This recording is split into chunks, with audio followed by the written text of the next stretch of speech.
निर्वाचन आयोग के इस पद के लिए चुनाव प्रक्रिया की शुरुआत की घोषणा कर दी गई है। ऐसे में संभावना है कि चुनाव की तारीखें भी जल्द ही घोषित कर दी जाएंगी। इसी बीच बीजेपी के इस पद के लिए अपनी विचारधाराओं के प्रति समर्पित कार्यकर्ताओं को उम्मीदवार बना सकती है। फिलहाल जिन नामों पर पार्टी का विचार चल रहा है उनमें कर्नाटक के राज्यपाल थावरचंद गहलोत सबसे प्रबल दावेदार माने जा रहे हैं। इसमें दूसरा नाम आ रहा है सिक्किम के राज्यपाल ओम माथुर का भी है। तो वहीं इंडिया गठबंधन एक संयुक्त उम्मीदवार उतारने की तैयारी भी कर रही है। बीजेपी के लोग को जानना चाहिए और सुनने में आ रहा है कि ये कोई फेयरवेल नहीं हो रहा। उपराष्ट्रपति जगदीप धनखड़ का जिस तरीके से इस्तीफा हुआ है, इस पूरे घटनाक्रम को लेकर प्रदेश के पूर्व मुख्यमंत्री अशोक गहलोत काफी आहत नजर आ रहे हैं। जिस तरीके का मामला अभी तक रहा है, आज तक कभी भी उपराष्ट्रपति ने ऐसा इस्तीफा नहीं दिया।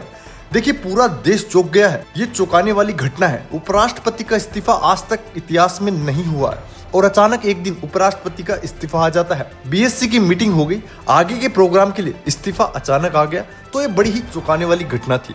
राजस्थान वाले लोगों को विशेष धक्का लगा है क्योंकि जगदीप धनखड़ मूल रूप से राजस्थान के ही रहने वाले हैं। क्योंकि जगदीप धनखड़ राजस्थान के किसानों की वो आवाज थी जो पार्लियामेंट के अंदर और बाहर उन्होंने उठाई थी। अभी हाल ही में उन्होंने कृषि मंत्री को बहुत सुना दिया था क्योंकि उन्होंने कहा था कि भाई आप क्या कर रहे हैं, जो वादे आपने किसानों के साथ किए थे अब उनको निभाने का टाइम आ गया है। पता नहीं उनके दिमाग में क्या चल रहा होगा, ये तो मैं कह नहीं सकता, लेकिन ये अंदाजा लगाना स्वाभाविक है कि वो दबाव में तो थे।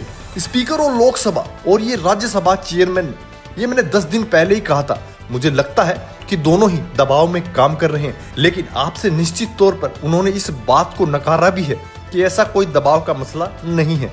वो तो उन्होंने जयपुर में कहा था कि मेरे ऊपर कोई दबाव नहीं है, मेरा स्वास्थ्य ठीक है। अशोक गहलोत अपने स्वास्थ्य का ध्यान खुद रखे, वो बातें मैंने सुनी थी। हमारे पुराने मित्र हैं, सबकी अपनी अपनी बातें हैं, परंतु अचानक जो इस्तीफा हुआ ये तो आरएसएस वालों को मालूम होगा, मोहन भागवत या प्रधानमंत्री को मालूम होगा। आरएसएस और बीजेपी का कोई बहुत बड़ा गेम प्लान हो सकता है, मुझे तो पता नहीं, पर अचानक घटना होने पर मैं समझता हूँ कि ये बड़ी ही चौंकाने वाली घटना थी।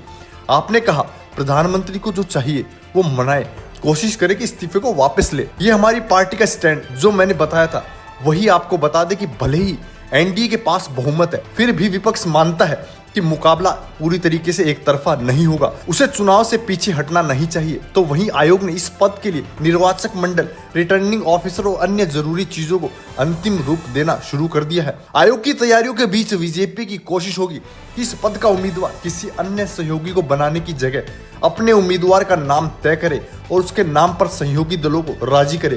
दरअसल जगदीप धनखड़ ने 21 जुलाई की रात अचानक देश के 14वें उपराष्ट्रपति के पद से इस्तीफा दे दिया था और राष्ट्रपति द्रौपदी मुर्मू ने मंगलवार को धनखड़ का इस्तीफा मंजूर भी कर लिया था।